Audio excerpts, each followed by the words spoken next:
Olá, meu irmão e minha irmã, vamos seguir o nosso curso O que é ser membro.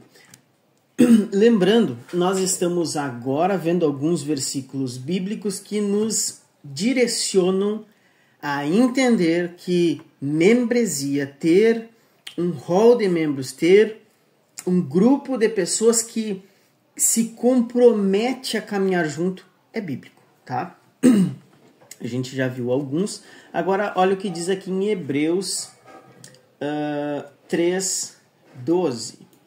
Tende cuidado, irmãos, jamais aconteça haver em qualquer de vós perverso coração da incredulidade que vos afaste do Deus vivo.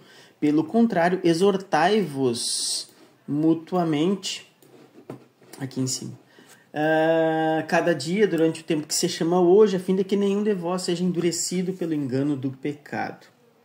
Gente, olha que coisa interessante.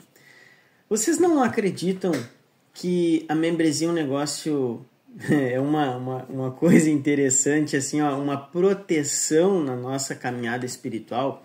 Vocês não acham isso? Porque olha os tempos que estamos vivendo hoje. Estamos vivendo o tempo da modernidade líquida, né? Os valores são líquidos, as pessoas vêm, saem, participam de um negócio, não participam mais. Será que deve ser assim a nossa caminhada cristã? Eu vou numa igreja, daqui a pouco eu vou noutra igreja, daqui a pouco eu vou aqui, vou ali e não paro em lugar nenhum. Será que isso é bíblico? Será que a gente vai frutificar para Deus, trocando, peregrinando, toda hora saindo da igreja? Me apertaram meus calos numa igreja, eu vou sair. Não, gente, isso é antibíblico, né? Nós devemos fincar raízes, nós devemos dar fruto, nós devemos nos engajar nessa causa. A gente vê tantas pessoas aí no mundo afora militando por causas variadas, né? Pelo meio ambiente, pela causa animal. Sim, tem várias causas que são causas honestas, algumas são honestas, né? Enfim, por que nós agora na igreja a gente pode, né, viver de qualquer forma? Não, nós temos a palavra que nos guia e a palavra nos diz que nós devemos frutificar, que nós devemos estar envolvido com o corpo de Cristo. Amém? Vamos dar seguimento aqui, ó. Hebreus 13:17. Olha o que diz: obedecei aos vossos guias e sede submissos para com eles, pois velam por vossa alma, como quem deve prestar contas, para que façam isto com alegria e não gemendo, porque isto não aproveita a vós outros. Gente, como que nós vamos ter uma liderança na igreja? Quem que a gente vai? A gente vai cuidar de todo mundo? Não, a gente vai cuidar daquelas pessoas. Claro que a pessoa chega na igreja, ela não é membro, a gente vai oferecer um cuidado. Mas já aconteceu muitos casos na nossa igreja, a pessoa veio 1 ou 2 cultos, a gente visita, a gente vai, os irmãos ligam, convidam para discipulado e a pessoa não quer. A gente vai seguir insistindo com essa pessoa? Não, eu não vou prestar conta dessa pessoa. Tá entendendo como é que é a dinâmica da coisa? Agora, se a pessoa tá buscando Deus e daqui a pouco ela quer se converter, você consegue entender que a caminhada cristã é uma decisão que vai mudar a tua vida pro resto da vida, né? Pelo resto dela. Então, você precisa de acompanhamento, você precisa de crescimento espiritual, você precisa caminhar com a igreja. É isso que a gente vê olhando esses versículos bíblicos, né? E nada melhor do que ter uma membresia, né? Que é um grupo de pessoas que estão de comum acordo para buscar Deus, para caminhar junto. Esse grupo é perfeito? Não. Esse grupo é imperfeito, é cheio de diferenças, mas o amor de Cristo une esse grupo. Amém? Vamos ler aqui, ó. Olha, essa parte é interessante. A igreja é comparada na Bíblia às vezes como um corpo, às vezes como uma família ou casa, às vezes como um reino, outras vezes como um exército. Para qualquer desses organismos funcionarem de maneira devida, algum tipo de ordem é necessário. O mesmo se aplica à igreja. A igreja não é apenas um ajuntamento desconexo de indivíduos, mas uma estrutura intimamente ligada como um corpo humano e tem, portanto, que ser corretamente organizada. Gente, aqui falou tudo. O Eric Lane aqui, né, falou tudo sobre a questão da membresia. É uma questão de organização. Gente, aqui deixa eu dar um testemunho, tá? Deixa eu dar um testemunho porque eu congreguei A primeira igreja que eu congreguei era uma igreja que não tinha um hall de membros, né? A pessoa ia lá e frequentava. Gente, deixa eu falar uma coisa para vocês. Era uma bagunça, viu?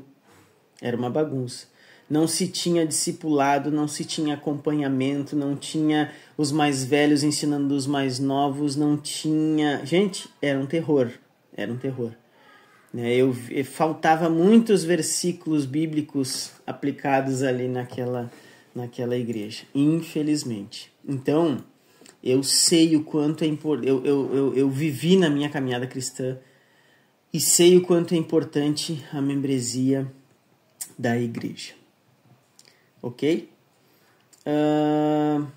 Tá, aqui tem mais algumas interessantes também, mas vamos lá. Aí, gente, olha o que fala Mateus 18, só para corroborar essa questão da membresia. Aqui, Mateus 18 vai falar sobre disciplina, né? Se teu irmão pecar contra ti, vai arguí-lo entre ti e ele. Se ele te ouvir, ganhaste teu irmão. Se, porém, não te ouvir, toma ainda contigo uma ou duas pessoas, para que, pelo depoimento de 2 ou 3 testemunhas, toda a palavra se estabeleça. E se ele não os atender, dize-o à igreja. E se recusa a ouvir também a igreja, considera-o como gentil e publicano. Olha isso aqui, gente. Em verdade vos digo que tudo que ligardes na terra terá sido ligado nos céus, e o que desligares na terra terá sido desligado nos céus. Gente, então a ideia é o seguinte. Alguma pessoa está caminhando conosco, daqui a pouco ela cai no pecado. É nosso dever como irmão chegar a essa pessoa em amor, e dizer, irmão, tu tá pecando, irmão. Não é isso que a palavra ensina. Vamos, te arrepende, vamos caminhar junto, eu quero te ajudar. E se essa pessoa permanecer no pecado, ela deve ser excluída, excomungada, né? A palavra mais antiga que se chama aí, que era usada.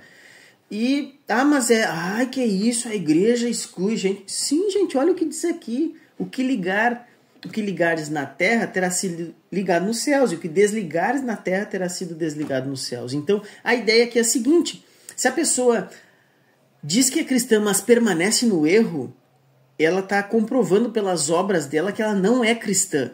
Então, a igreja tem o dever de demonstrar que essa pessoa está desligada da família de Deus, está desligada de Cristo.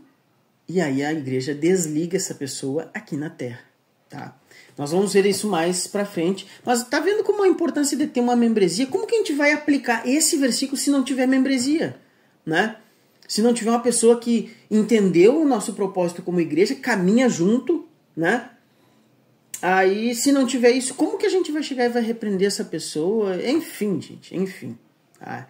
Eu acho que tá dando para perceber que membresia, né, é algo bíblico. Vamos mais para frente. Aqui tem o caso de uma exclusão, né? Geralmente se ouve, aqui em 1 Coríntios 5, 1 ao 13, se ouve que há entre vós imoralidade tal como nem mesmo entre os gentios, isto é, quem se atreva a possuir a mulher do seu próprio pai. Olha só, então aqui o filho estava, né, tendo relação com a madrasta, né? Aí o que ele vai falar aqui, expulsai, pois, dentre vós o malfeitor. Tá? Então aqui foi um escândalo. E Paulo, o apóstolo Paulo, diz: expulsem essa pessoa, porque essa pessoa está perversa, ela está cometendo pecado, né? E aqui foi um pecado grotesco, né, irmãos? Aqui a gente vê que foi, a palavra de Paulo foi dura, não precisa nem escutar. Então tem duas situações, né? Mas isso a gente vai ver mais pra frente, tá? Irmãos, e daí nós temos também aqui, vamos aqui para Romanos, né? Um versículo clássico, né? Assim como num só corpo temos muitos membros, mas nem todos os membros têm a mesma função, assim também nós, conquanto muitos, somos um só corpo em Cristo, membros uns dos outros. Amém? Gente, vamos... Tem coisa interessante aqui também, mas vamos passar agora para encerrarmos essa aula para os benefícios da membresia. Então vamos lá. A membresia facilita a distinção mundo-igreja, né? Então distinguir quem são os crentes, né, e cobrar desses crentes uma conduta compatível com o Evangelho. Né? Novamente eu repito, se a pessoa não é membro da igreja, como é que nós vamos cobrar uma conduta de cristão? Né? A membresia faz com que a igreja visível reflita... Gente, desculpa, aqui ó, essa parte que ajuda a saber quem deve ser tratado como cristão e quem deve ser tratado como ímpio. Essa questão do ímpio, aquele que não recebeu a Cristo ainda, gente, ele vai ser amado, ele vai ser... Nós vamos falar do evangelho para essa pessoa, a gente quer, né, que as pessoas se convertam, vamos amá-lo, para que possamos atestar que ele é um crente, né, e aconteça todo o processo de conversão. Tá? A gente ama as pessoas, a gente quer incluir as pessoas. Tá? Então isso aqui ó, facilita a distinção de quem é membro e já tem responsabilidades e aquele que é novato e nós temos que dar um suporte, acolhê-lo, amá-lo, mostrar o evangelho. Tá? Desculpa, eu me apressei ali. Aí o segundo ponto, a membresia faz com que a igreja visível, né, a igreja reflita melhor a igreja invisível. Né? Lembrando, a igreja visível são os crentes aqui e agora. Igreja invisível é a igreja de Cristo nos céus. Por exemplo, nós somos irmãos, vamos supor aqui, nós somos irmãos dos presbiterianos. Né? Nós estamos na igreja visível, diferente, nós somos batistas, e os presbiterianos estão lá, noutra igreja. Mas no céu, a igreja invisível, somos irmãos. Amém? Vamos para o próximo aqui. Desculpa. A membresia facilita para as pessoas que querem se juntar saberem sobre o funcionamento e distintivos doutrinários da igreja. Isso aí é interessante. E no próximo vídeo nós vamos falar sobre os privilégios daquele que é membro da Igreja de Jesus. Que Deus te abençoe, em nome dele.